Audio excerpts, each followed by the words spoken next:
Kenapa hati ini masih keras Ustadz? Belum bisa nangis di saat tahajud Ustadz. Datang seorang bertanya kepada Nabi, an qaswatil qalbi, hatinya keras.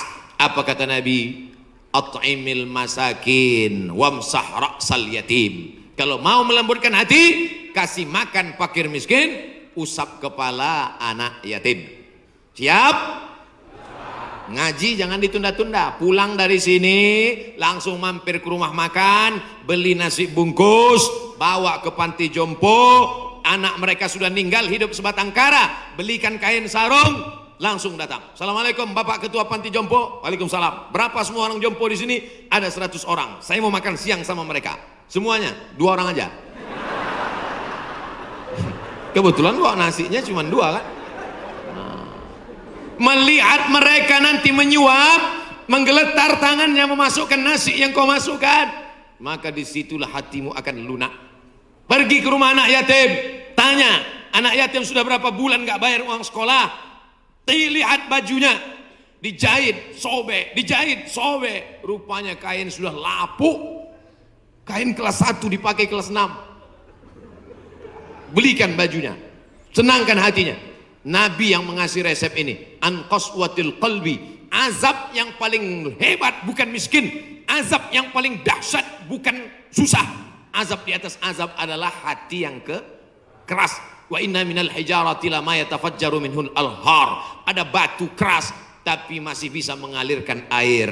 Wa inna minha lama yahbitu min khasyatillah. Ada batu yang keras tapi hancur berkeping ketika takut kepada Allah. Di atas bukit Tursina, saya ketika naik ke atas bukit Tursina di Mesir, tempat Nabi Musa menerima wahyu, itu nampak batu-batu hancur. Kata imam masjid yang ada di atas, inilah batu yang hancur saat takut kepada Allah SWT. Tapi kalau sudah hati menjadi keras, maka tak akan meleleh apa-apa. Kalau ada orang tidak meleleh apa-apa, pelit, medit, bakhil, itu salah satu ciri hati yang keras. Lunakkan hati dengan banyak bersedekah. Saya kalau ikut pengajian, telinga saya tahan. Kalau ikut sholat malam, mata saya tahan. Kalau datang ke masjid, kaki saya tahan. Tapi kalau sudah keluar duit, dompet saya nggak tahan. Banyak orang ketika keluar, alhamdulillah masjid ini adalah wakaf orang-orang baik di Panyawangan, di Jawa Barat. Ternyata orang-orang Sunda, orang-orang Jawa Barat ini berwakafnya tidak tanggung-tanggung, langsung satu masjid. Mudah-mudahan akan banyak wakaf-wakaf yang lain insyaallah. Amin. Sekarang banyak juga orang berwakaf. Ustaz Somad, itu tanah saya wakafkan. Mantap. Begitu diurus di Badan Pertahanan Nasional, rupanya suratnya 5. Kenapa kau wakafkan tanah bermasalah? Karena bermasalah, itulah saya wakafkan Ustaz. Nauzubillah. Kalau hatimu masih keras juga, hadirlah di tempat penguburan jenazah. Berdirilah di tepi kubur tempat jenazah. Kubur, suruh kawan satu nyenggol dari belakang. Masuk kau ke dalam, kau sambut jenazahnya, kau pegang masuk ke lubang, terasa dingin dari bawah. Sadarlah bahwa kau juga akan mati masuk ke dalam. Rumahmu yang besar tinggal, istrimu akan nikah dengan brownies. Mobilmu yang mewah akan dijual, suratnya akan berganti di kantor Samsat. Tanahmu akan diganti akte notaris. Kau hanya akan membawa 2-3 helai kain kafan, digulung macam dodol Garut. Apa yang kau bawa mati menghadap Allah SWT? Ada orang Islam mati bawa seragam? Ada. Tadi saya baru dikasih jaket kulit, sayang sekali. Tapi jaket itu pun tinggal kalau kau mati, Abdul Somad. Kenapa nggak dipakai sekarang? Panas. Apa yang kau bawa mati? Kalau pernah kau usap kepala anak yatim, kalau pernah kau infak sedekah untuk masjid, itulah yang akan kekal abadi. Yang mewakafkan tanah ini sudah meninggal, tapi terang kuburnya, lapang makamnya insya Allah. Amin. Pikirkan, orang yang cerdas bukan yang IP-nya 4, orang yang cerdas bukan otaknya hebat. Al-Kayyis, orang yang cerdas, mandana nafsahu, mampu menekan hawa nafsunya, wa amila lima ba'dal maut, dia beramal berpikir setelah mati. Ini banyak orang mikirnya setelah pensiun. Saya alhamdulillah Pak Ustaz udah siap nih setelah pensiun nanti. Memangnya yakin malaikat maut datang setelah pensiun? Banyak malaikat maut datang sebelum pensiun. Pikir baik-baik. Pikir itu pelita hati, lama berpikir sakit hati.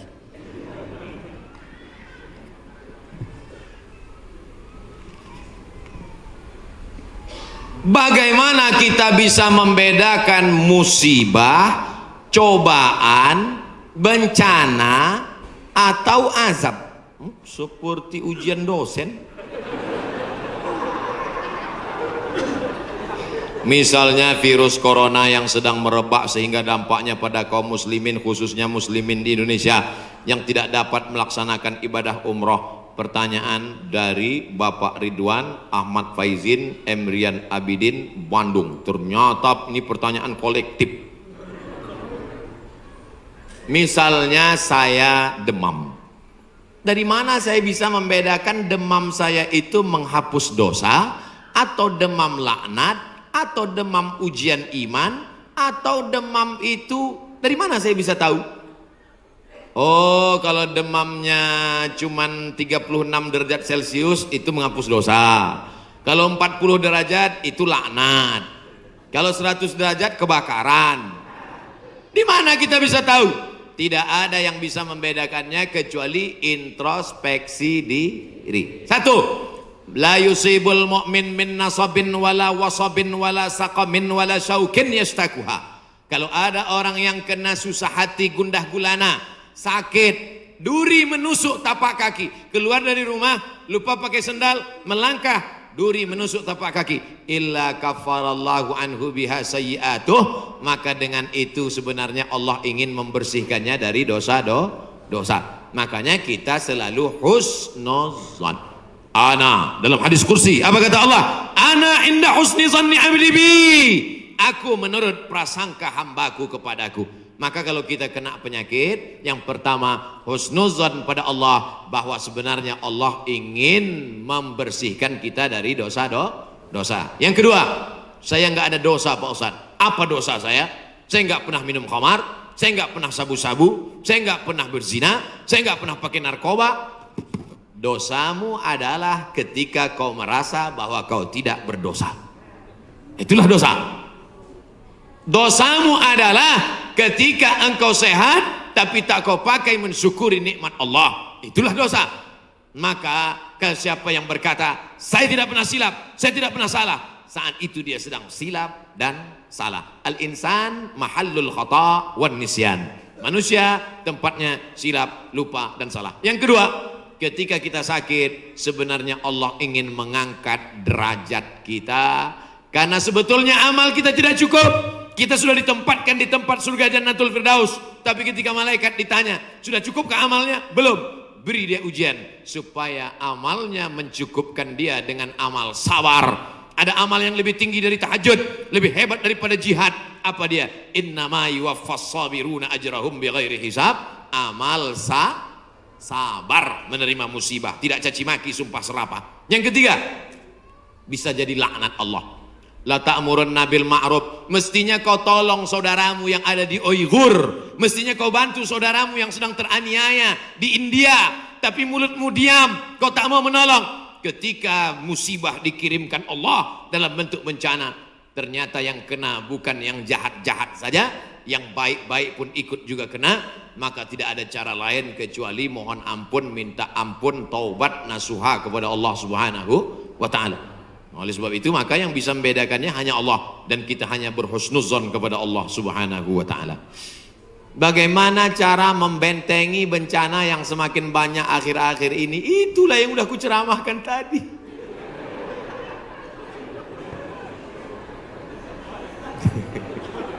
Itulah yang udah kita bicarakan selama 1 jam 15 menit tadi, brother. Tadi saya yakin ini pertanyaannya dibuat sebelum ceramah.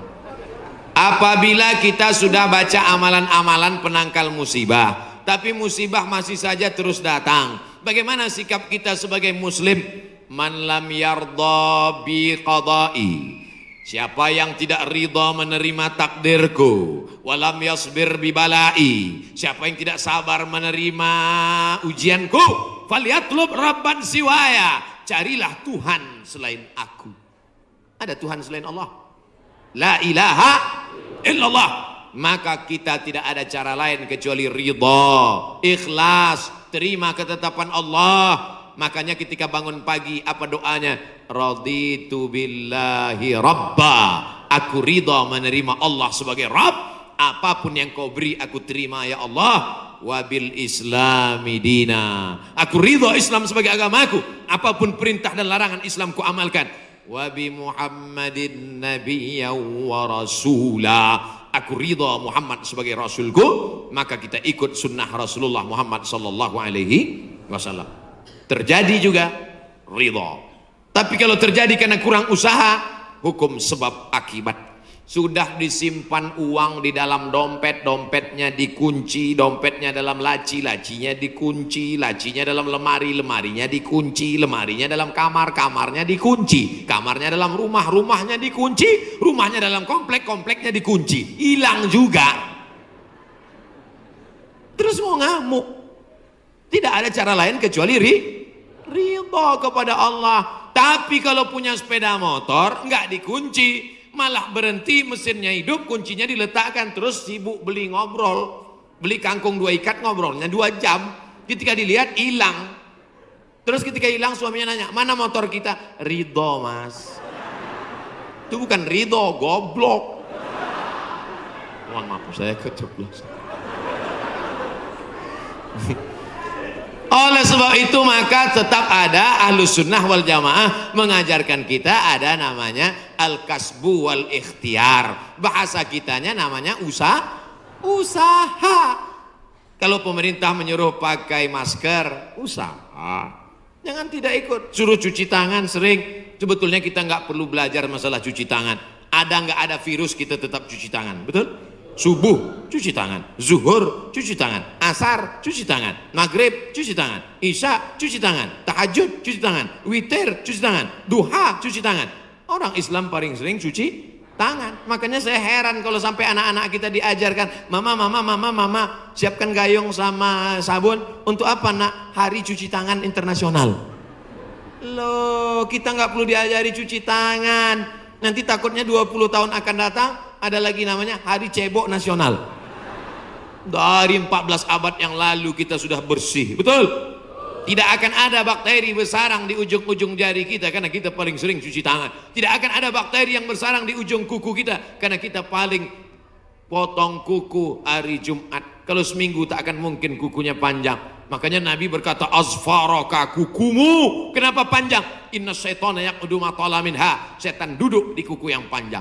Makanya pertama yang dijaga dalam Islam adalah kebersihan. Kuman datang, binatang dipotong. Setelah dipotong darahnya keluar karena ternyata bakteri ada di dalam darah. Setelah darahnya keluar dipotong-potong, dicuci sampai 4 kali. Ibu, saya tidak punya saudara perempuan, waktu masih kecil di rumah bantu ibu di rumah, saya disuruh cuci. Selamat cuci daging, saya cuci. Kalau ayam 2 kali, kalau kambing 4 kali. Kenapa gitu mak? Ayam kakinya 2, kambing kakinya 4. Saya nggak tahu anak kecil. Sekarang saya baru tahu. Ternyata ayam dagingnya putih, darahnya nggak banyak. 2 kali sudah bersih. Tapi kambing sekali masih merah, 2 kali masih merah, 3 kali agak pucat, 4 kali bersih. Setelah itu baru dimasukkan, dibuang airnya, disolawatkan, baru dimasak. Mereka tidak, kambing tidak dipotong, kambing matinya di stunning. Ada pistol, tapi pelurunya nggak keluar, ditahan. Itu skalanya 8, ditembakkan ke kening sapi, tembak ke kening sapi, sapinya mati, darahnya nggak keluar. Kalau sampai 8 mati, tapi kalau 7 bodoh aja. Itu sapi-sapi dari Australia yang datang ke tempat kita, yang liar seperti banteng, itu ditembak otaknya skala stunning 7, bodoh. Ibu kalau ada bapak yang liar, tembak sekali. Mas, mama mau pergi arisan, pel lantai, mandikan anak, dan papa. Nah itu udah kena stunning. Jangan diamal. Tidak dipotong, hanya stunning 8 skala, akhirnya sapi tumbang, darahnya masih dalam daging, bercampur dengan darah bakteri penyakit, dipotong-potong, diletakkan di atas api yang tidak terlalu matang, bolak-balik, nggak dicuci, darah nggak keluar, masuk ke dalam roti, dicampur, dimakan. Barbecue. Habis dimakan kena penyakit medco. Ko sapi, med gila, medco sapi gila. Sapi aja yang halal bisa menjadi penyakit, apalagi yang dimakan kelelawar, Batman. Maka kita disuruh kulu, makanlah. Tapi yang dimakan itu apa? Min thayyibat. Thayyib artinya baik, baik. Dulu thayyib baik-baik, sekarang thayyib nggak pulang-pulang. Mohon maaf Pak Thayyib nyantur sini. Masya Allah, tabarakallah.